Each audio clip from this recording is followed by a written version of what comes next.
Time था 15 फरवरी 2022 का, जब मुंबई में रहने वाला किशोर शिंदे अपने ऑफिस जाने के लिए तैयार हो रहा था। दूसरी तरफ उसकी पत्नी उसका टिफिन तैयार कर रही थी। उन्होंने उसका टिफिन तैयार किया और वो किशोर शिंदे को लाकर टिफिन दे देती है। लेकिन इसी टाइम किशोर ने देखा कि उसकी पत्नी सुप्रिया का अब मुंह उतरा हुआ है। तो उसने अपने पत्नी से पूछना शुरू किया कि आखिरकार वो इतनी ज्यादा परेशान किस बात को लेकर है। उसका मुंह तो बिल्कुल उतरा हुआ है। तो सुप्रिया ने बताया कि उसकी तबीयत थोड़ी ठीक नहीं है। पूरी ही रात से उसे थोड़ा थोड़ा बुखार महसूस हो रहा है और अब जैसे जैसे टाइम बीत रहा है तो उसे ये बात लग रही है कि उसका बुखार तेज हो रहा है। तो किशोर ने अपनी पत्नी से ये बात कही कि तुम आज वैसे भी कपड़े धोने वाली थी, तो अब कपड़ों को तो तुम छेड़ना मत। मैं जैसे ही ऑफिस से वापस आऊंगा शाम को, अगर मेरे पास टाइम बचता है तो तुम्हारे कपड़े मैं तुम्हारे साथ मिलकर धुलवा दूंगा। और दूसरी तरफ सुप्रिया की हालत देखते हुए किशोर ने ये बात भी कही कि उसके बेटे सलोक को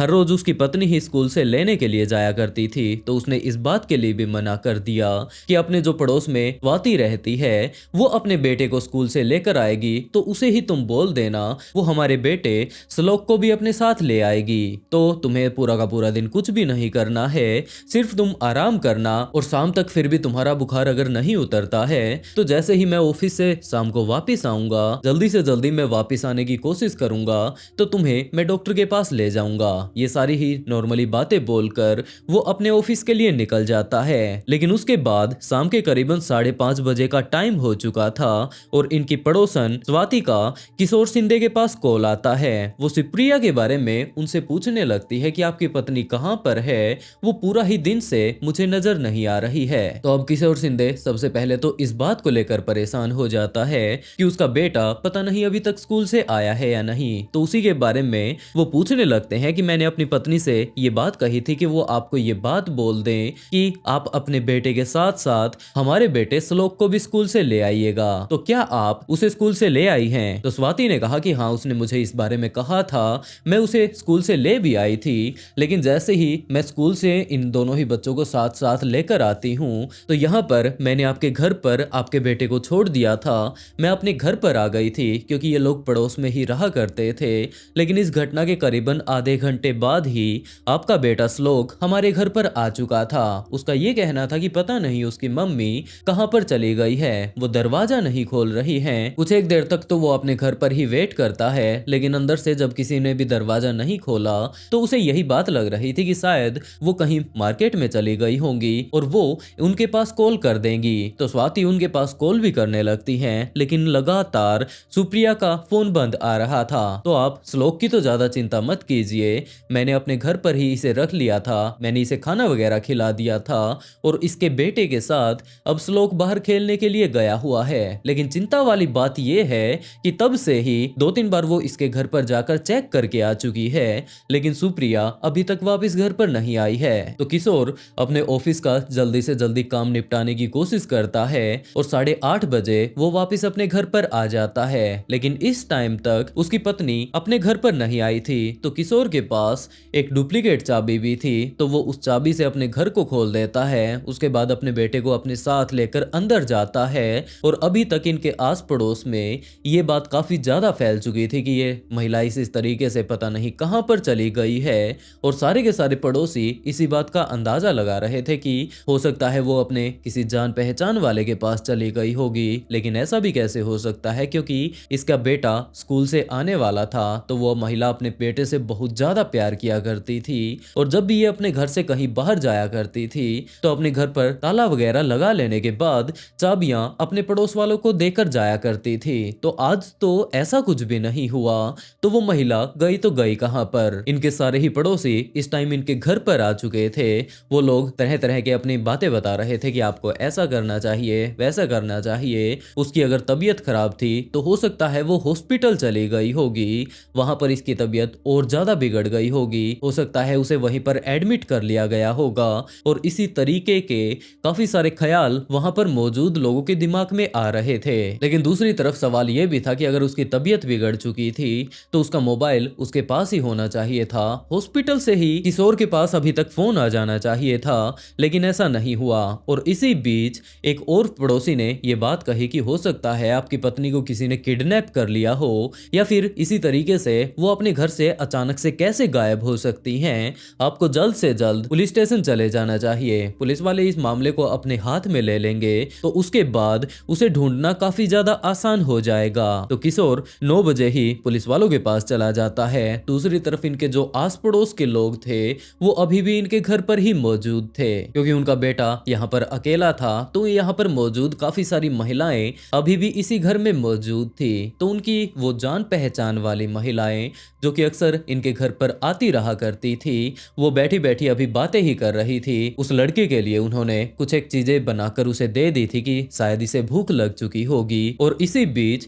जब वो महिलाएं वहां पर बैठकर बातें कर रही थी तो उनका ध्यान इस घर में मौजूद एक सोफे पर जाता है, जिसे कि पूरे तरीके से अब दीवार से सटा दिया गया था। इसके नीचे की अलग ही एक जगह दिखाई दे रही थी, क्योंकि एक चीज एक ही जगह पर काफी दिनों तक रखी रहती है तो उसके वहां पर निशान पड़ जाते हैं। तो वो लोग उसे ही देखने लगते हैं कि ऐसा कैसे हो सकता है। सुप्रिया जो है वो अपने घर के सोफे को दीवारों से इतना ज्यादा दूर रखा करती थी कि उनके बीच से कोई भी व्यक्ति आराम से निकल सकता है, क्योंकि उसका ये कहना था कि उसे सफाई करने में बहुत ज्यादा दिक्कत आती है। और दूसरी तरफ अगर सोफों को वो इस तरीके से दीवार से अड़ाकर रख देती है तो उसके निशान लग जाते हैं दीवारों के ऊपर और वो काफी ज्यादा गंदे लगते हैं। तो वो लोग इसी बारे में अभी तक बातें कर रहे थे और यूं ही बातें करते करते वो उस सोफे को आगे सरकाने की कोशिश करती हैं, लेकिन एक महिला से वो सोफा नहीं खींचता है। और ये देखने में काफी ज्यादा अजीब था कि ये नॉर्मली सोफा इतना ज्यादा भारी नहीं है। अक्सर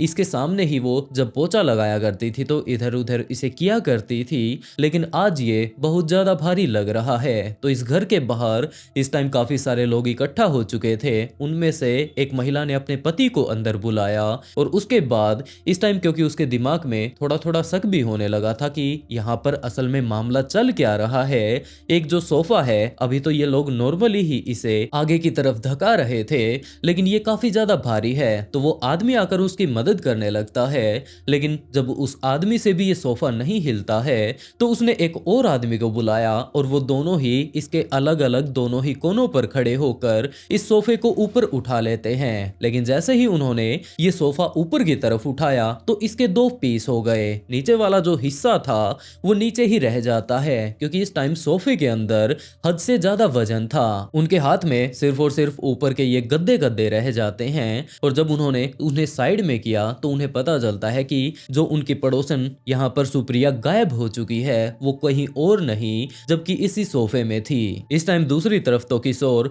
पुलिस के पास इस बात की कंप्लेंट करने के लिए गया हुआ था, अपनी पत्नी का फोटो वगैरह लेकर कि ये उसकी पत्नी है। सुबह कुछ एक इस तरीके की उन लोगों के बीच बातें हुई थी, सारा कुछ मामला बिल्कुल शांत था। अब वो अचानक से गायब हो चुकी है कि इसी टाइम किशोर के पास और पुलिस वालों के पास एक साथ ही फोन आता है। उन्होंने पुलिस वालों को बताया कि जनाब इस घर में एक महिला भी कुछ एक देर पहले गायब हो चुकी थी। उसके पति पहले ही पुलिस में कंप्लेंट करने के लिए गए हुए हैं, लेकिन यहाँ पर देखें तो उसकी डेड बॉडी इन्हें मिल चुकी है, ये सोफे से निकली है। और जो कुछ भी वो लोग उन्हें बता सकते थे वो सारी ही बातें वो लोग बता देते हैं। और उसके बाद पुलिस वालों के साथ साथ किशोर भी यहाँ पर आ पहुंचता है। और जो ये मिसिंग वाला केस था अब ये कत्ल का बन चुका था। तो पुलिस यहीं पर थोड़ी छानबीन करने लगती है और इसी छानबीन के बीच जब वो अच्छे से डिटेल से सारी ही चीजों को चेक करते हैं तो उन्हें पता चलता है कि यहाँ पर फर्श पर थोड़ा खून भी फैला हुआ है। इसे साफ करने की कोशिश की गई है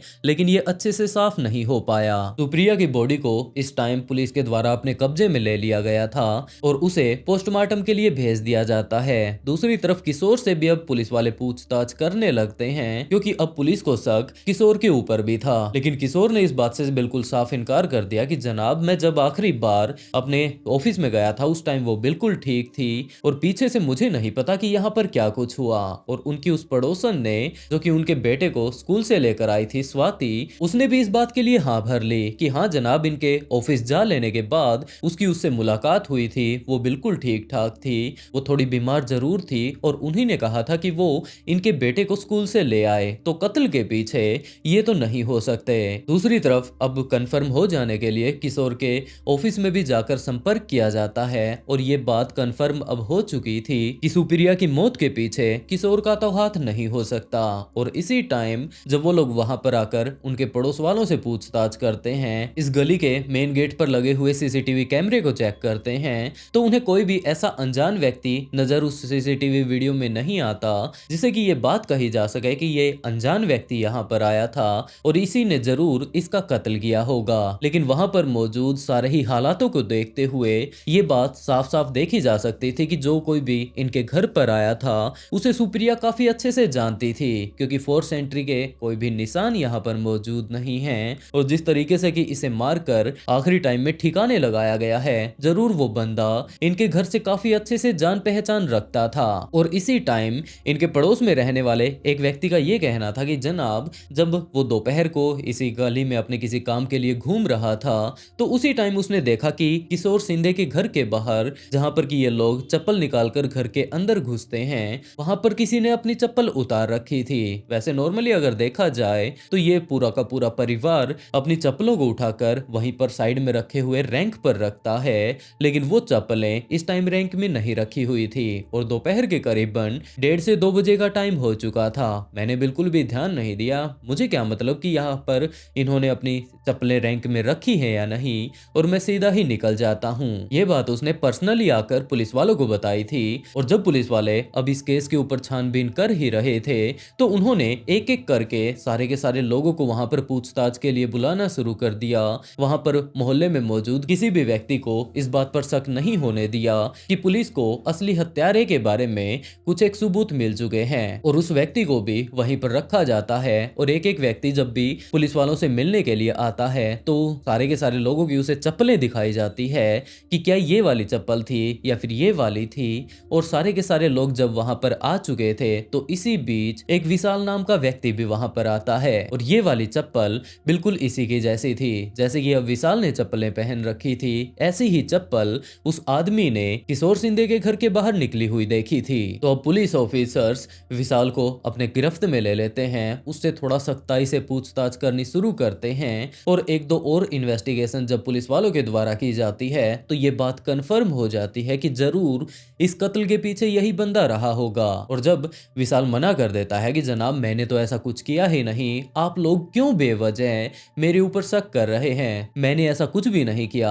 जैसा कि आप लोगों को मेरे ऊपर शक है। और तो और मैंने खुद उसको ये बात सजेस्ट की थी कि उसे पुलिस के पास जाना चाहिए, मामला हद से ज्यादा बिगड़ जाए तो मैं खुद को ऐसे क्यों पकड़वाने लगा। अगर मैंने ये कत्ल किया होता तो मैं उसे कभी भी ना कहता कि उसे पुलिस के पास जाना चाहिए। तो पुलिस वाले इसी बारे में उससे पूछताछ करने लगते हैं कि उसे वहां से आए हुए अपने ऑफिस से सिर्फ अभी आधा घंटा ही हुआ था, तूने डायरेक्टली ये बात कैसे बोल दी कि उसे पुलिस के पास जाना चाहिए। इसकी पत्नी के साथ हो सकता है कुछ एक गलत हो गया हो, क्योंकि यहाँ पर आस पड़ोस में मौजूद बाकी लोग तो ये बात बोल रहे थे कि वो बीमार थी तो हो सकता है वो हॉस्पिटल चली गई होगी, लेकिन तुम्हारे दिमाग में सीधी की सीधी ये बात कैसे आई। और इसके अलावा जो वो चप्पल वाली कहानी थी वो पूरी की पूरी पुलिस के द्वारा बता दी गई थी। पहले तो विशाल मना कर देता है कि मैं तो इनके घर के आसपास भी नहीं गया, क्योंकि उसे पता था कि यहाँ पर कोई भी सीसीटीवी कैमरा नहीं लगा हुआ है और दोपहर के टाइम वो वहां पर गया था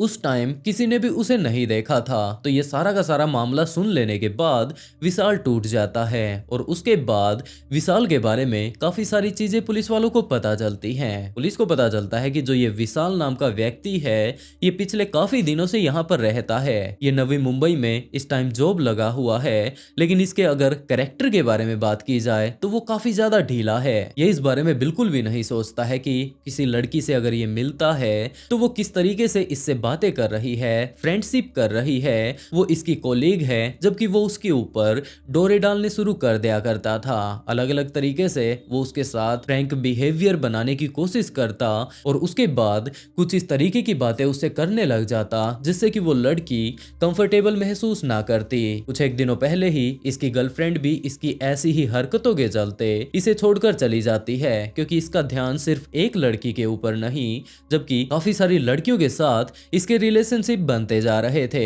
इसकी गर्लफ्रेंड को जैसे ही इस बारे में पता चलता है तो वो इसे छोड़कर चली जाती है और लगातार अब उसके अंदर हवस भरती जा रही थी। जैसे ही ये वापस अपने घर पर आता, यहाँ पर ये रूम लेकर रहा करता था जहाँ पर कि किशोर शिंदे इसके पड़ोस में रहा करता था। तो उसने यहाँ पर सुप्रिया को देख लिया और जब से इसने उसे देखा था उसके दिमाग में काफी तरह की बातें चल रही थी। एक बार सुप्रिया एक बुक स्टोर पर मैगजीन खरीदने के लिए गई हुई थी। जिस तरीके की उसे मैगजीन चाहिए थी, जो मैगजीन उसे चाहिए थी, उसे वहां पर नहीं मिलती है। उसके बाद वो थोड़ी नर्वस हो जाती है और दुकान वाले से ही बातें करने लगती है कि क्या अच्छी अच्छी मैगजीन वो यहाँ पर नहीं रख सकते। इसी टाइम पहुंच जाता है। वो इसे काफी अच्छे से जानती थी क्योंकि इसके पड़ोस में वो रहा करता था। तो विकास ने सुप्रिया से ये बात कही कि वो इतनी ज्यादा चिंता ना करे, उसे सिर्फ मैगजीन ही तो चाहिए। वो नवी मुंबई में जाता है, वहां पर एक काफी बड़ा बुक स्टोर है, अगर वो चाहे तो वहां से उसके लिए मैगजीन ला सकता है। सुप्रिया इस बात के लिए भी मान जाती है, लेकिन उसे इस बारे में कोई भी अंदाजा नहीं था कि इसके दिमाग में क्या चल रहा है। उसने जो भी मैगजीन उसे चाहिए थी वो सारी की सारी मैगजीन लिख कर दे दी। और उसके बाद 15 फरवरी का टाइम आता है, जब दोपहर के समय विकास उन सारी ही मैगजीन को लेकर सुप्रिया के घर पर जा पहुंचता है। वहां पर जाकर वो मैगजीन का सारा ही बंडल जो अपने साथ लेकर आया था वो सुप्रिया को दे देता है। लेकिन जैसे ही वो वहां से वापस आने लगता है तो सुप्रिया ने उसे रोक लिया और ये बात कहने लगे कि आप जो ये मैगजीन मेरे लिए लेकर आए हैं इसके लिए बहुत बहुत धन्यवाद, लेकिन प्लीज आप इनके पैसे तो ले जाइए। और तो दूसरी तरफ इसी बात की वेट में था, जैसे ही वो इस बात के लिए उसे रोकती हैं तो वो चप्पल निकालकर घर के अंदर चला जाता है। वहां पर जाने के बाद वो उससे एक गिलास पानी मांगता है और जो वो मैगजीन अपने साथ लेकर आया था वो उन्हें टेबल पर रख देता है। सुप्रिया दूसरी तरफ पानी लेकर आती है, उसे पानी पीने के लिए दे देती है और अपनी मैगजीन खोलना शुरू कर देती है। लेकिन इस टाइम विकास सारी की सारी अडल्ट मैगजीन लेकर आया था, जिन्हें की देखकर सुप्रिया कुछ भी समझ नहीं पाती है। उसके हाथों से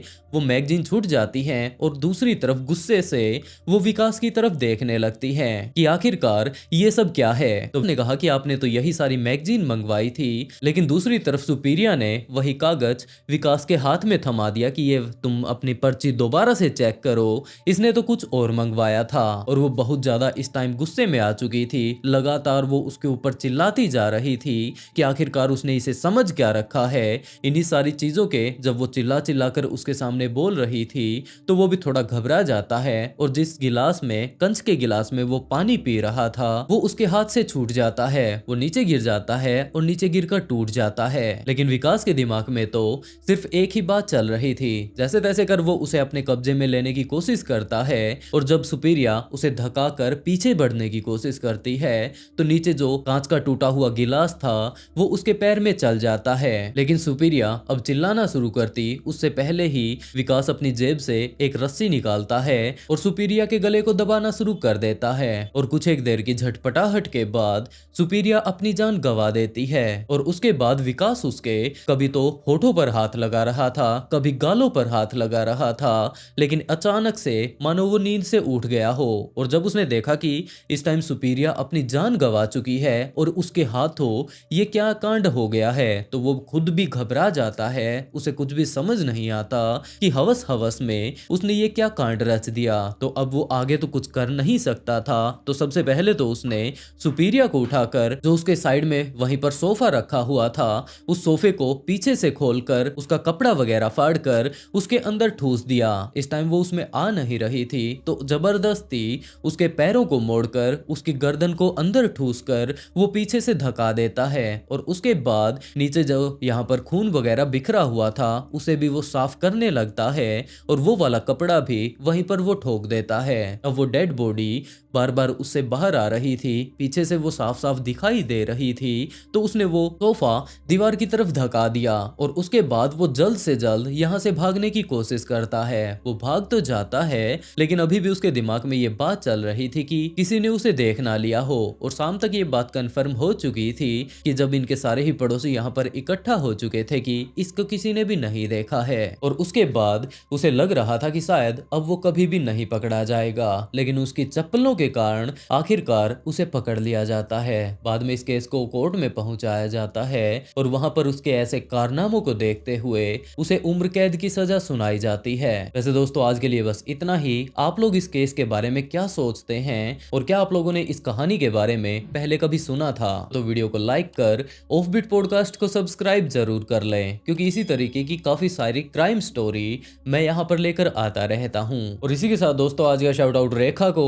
and write a beautiful comment to get a shout out in next video. बहुत जल्द मिलते हैं एक और नए ट्विस्टेड केस के साथ।